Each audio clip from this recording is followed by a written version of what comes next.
and they're NiCad or nickel metal or alkaline. I don't know if we even talk about those ones. So we're going to talk about what's it do for all the common battery types. We'll probably go about 9 to 3-ish or so, something like that is, I think is where we'll end. So let's just talk about how big this problem is going to be. So first of all, I'm not anti-battery. I'm not here to tell you batteries are bad. The moral of the story is that it is the number of batteries, and we'll show you why there's going to be a problem. As the hazards change, our tactics have to change. Every form of energy has a problem, right? Whether it's solar, whether it's steam, gasoline, batteries, all energies have hazards. We're just not familiar with these hazards yet. So but why now, right? We've had batteries for so long. Why are these batteries more hazardous than others? There's a lot of trends that are causing this. But there's one I got highlighted there that's the biggest problem. It's not a problem, it's because it helps us too, increasing energy density. So when I talk about energy density, like if this is say a car battery, the way they determine the energy density is they figure out how much energy is in the battery in watt hours, and then they weigh the battery, and they divide the watt hours by the weight. And what you really want is you want the most energy in the smallest space. Because think about how small batteries are now. You probably have little batteries that have to fit in your ear, right? Little ear pods and things like that. And how long do you want that battery to last? Yeah, all day you're irritated if the battery goes dead, right? Your cell phone, you want the thinnest cell phone that you can get. Anybody still carrying a bag phone? Right? Most of the bag phone was the battery. And so nobody wants that. So, and how long do you want your phone to last? All day. You go out and buy a cell phone, that thing will last you all day. You're gonna be right back in there, turning it back in, this thing's junk. So everybody wants the smallest battery with the most amount of energy, but that's creating a challenge for us. When this size battery failed, it's not so much the weight, it's the surface area we're losing. Because when there's a problem with the battery gives off heat, and this battery had a bunch of surface area. And so the heat that's created during the battery failure can leave through the surface area like a radiator, right? The more surface area you have, the more heat you can give off. That's why if you I have an old historic house with radiators, a boiler, right? So the bigger the radiator is, the more heat it gives off. But now what's happened is we've got these little batteries.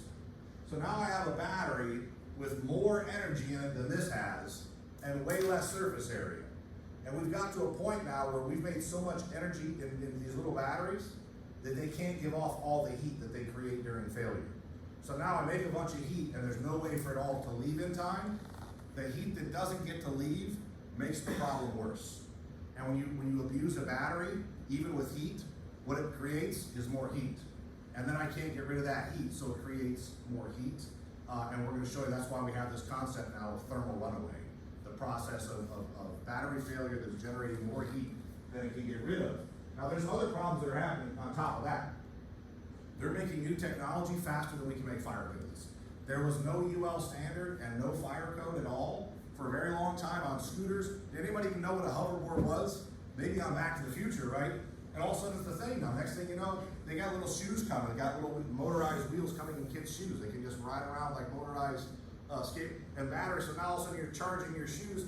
And do you think that there's battery-powered clothes coming? All this stuff. And when we had a fire code for a closet, did we ever envision having to fireproof the closet because there would be battery shoes and clothes charging in the closet? No, right? We thought all of that hazard would be in the garage. So the fire codes aren't ready for it. There's no vibration tester requirement for a hoverboard or a scooter. So let's see, if you make a scooter, should it be water resistant? You know what? If there's no code, it doesn't have to be anything. And so now you want to make a cheap scooter, right? And let's say you're online, you're Christmas shopping for your kids, and there's like a $400 scooter. It's a great, I bought my wife, I think it was $800 from Segway, right? At the same time, I was looking, I was like, I like her, but I don't know, like $800, right? They got some for like $200. I'm looking at that thing. Guess what? It's probably not vibration tested, probably not water resistant, all that kind of stuff. What happens? You ride that through a puddle and then come charge it. So the codes haven't caught up with all of this technology. And then we're seeing do-it-yourself stuff, all on YouTube, all these little hacks about how to get your battery to work again by short-circuiting it, or how to build your own batteries. And then we're seeing fake batteries. I'll show you those. Every time there's a market for something, there's a black market and the gray market. And we'll show you all these fake batteries. So all of these problems are coming together to create more battery emergencies. But the other thing is just the odds of probability are against us. The sheer number of batteries, even little batteries, there are all kinds of stuff. how many people are wearing some type of a Fitbit or watch or Apple Watch you gotta track?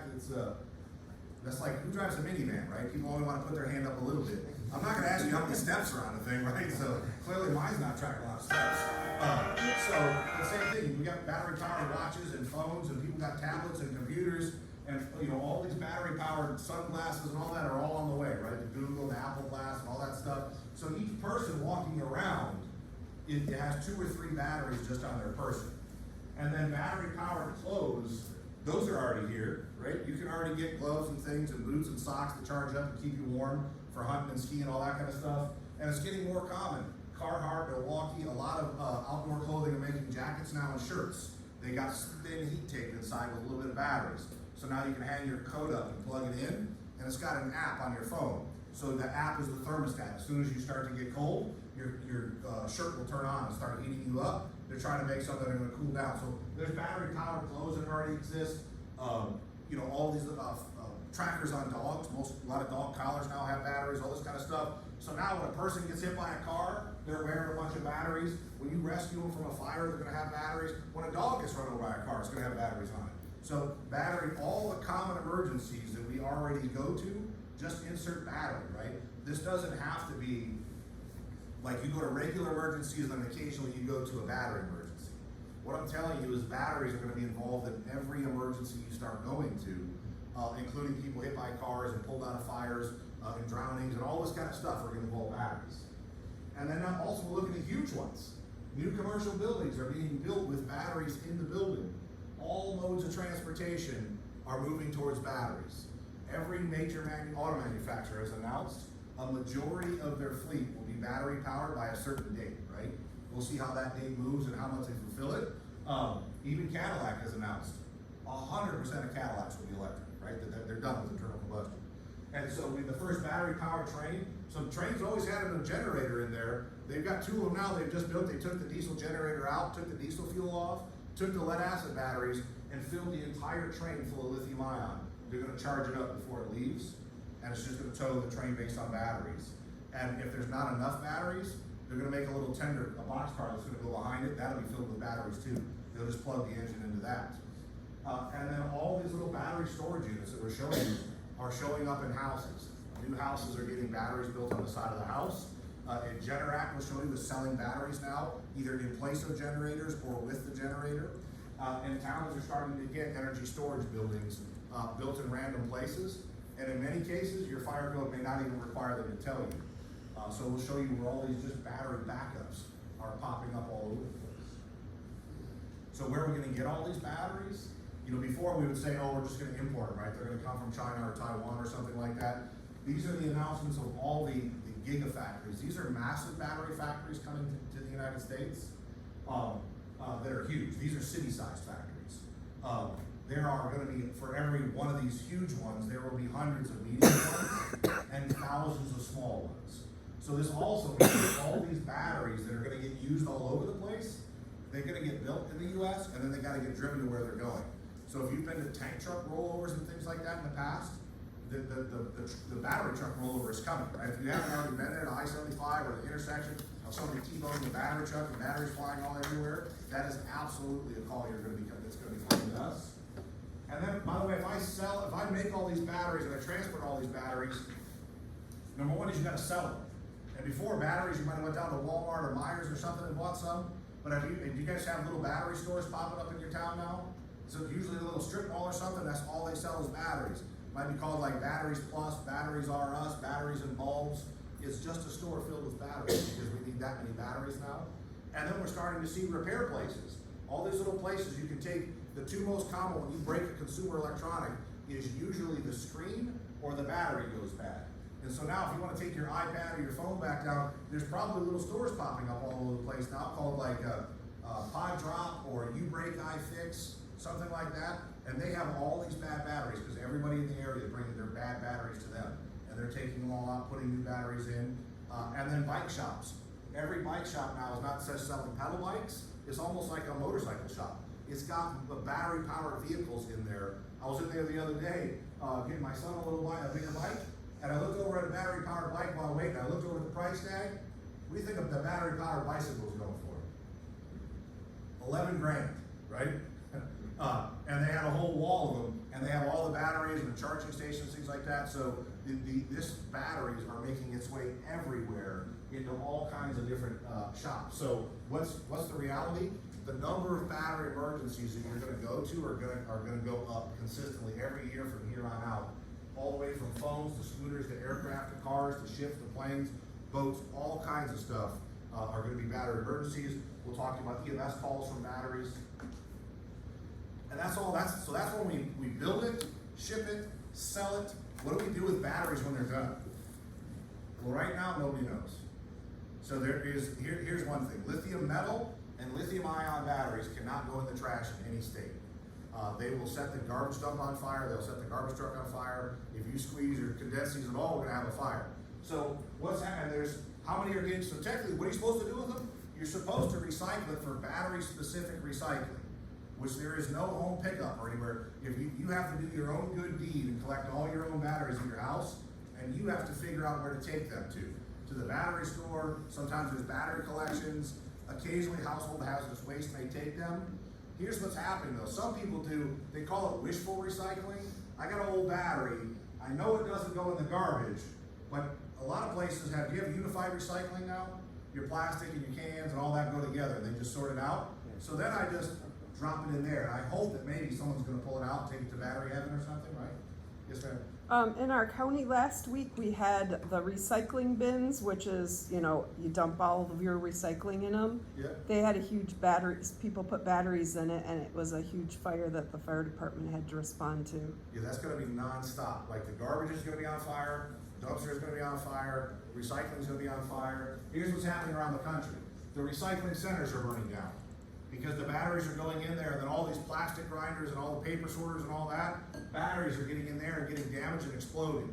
So when you look over here, what's coming back from facility and waste fires? So 524 in 2020, that doesn't seem like a lot, but these are giant recycling places, right? Multi-alarm, multi-day fires. How many so this is about 10 per state last year. How many really big recycling centers do you think we have in the state, right? It's usually regional. There's a few for every corner of the state, and that's it. And they're catching fire, burning down. Garbage trucks are on fire, landfills are on fire, trash, all from batteries getting put in this stuff. So let's talk about batteries. There's four main components in every battery. There's gonna be two types of metal that are gonna be different in the battery. And there's gonna be a bunch of different types, called the anode and the cathode. They're essentially gonna make the positive and the negative post and the plates that we'll talk about.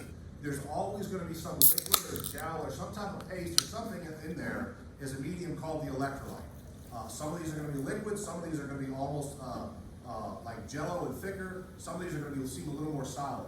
But there's a fourth piece that's important.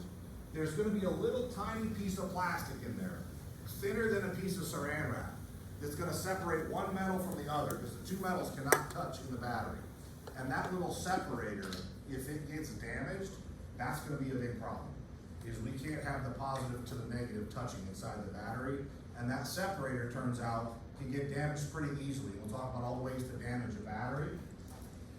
They'll talk about batteries chemistry. There are millions of different types of batteries. And they'll get down to every time you change the electrolyte or you change the metal, whether you want to use graphite or copper or nickel or cobalt or all these different ones, we're not going to get down into everything. We don't have time to talk about every battery, right? I'm not even smart enough to tell you about the chemistry of every battery. We're going to talk about batteries and families. When the batteries have something in common, we're going to treat them all similar because the hazards are going to be similar in our tactics. So there's a bunch of different types of lead acid batteries, but once we figure out it's lead acid, that's all. We're not going to worry about the chemistry and whether you're using how much lead and nickel and all this kind of stuff. But the reason they do that, why? The batteries have different performance, right? You're going to get different voltage, they perform at different temperatures, they have different costs, so there's a lot of reasons why they'll change a battery's chemistry. So why don't we, the first thing is, we'll work in groups a little bit and we'll build a battery. So if you look for the table nearest you that's got a little green toy box, and let's just move to that table for a second, and we'll do a little bit of group work.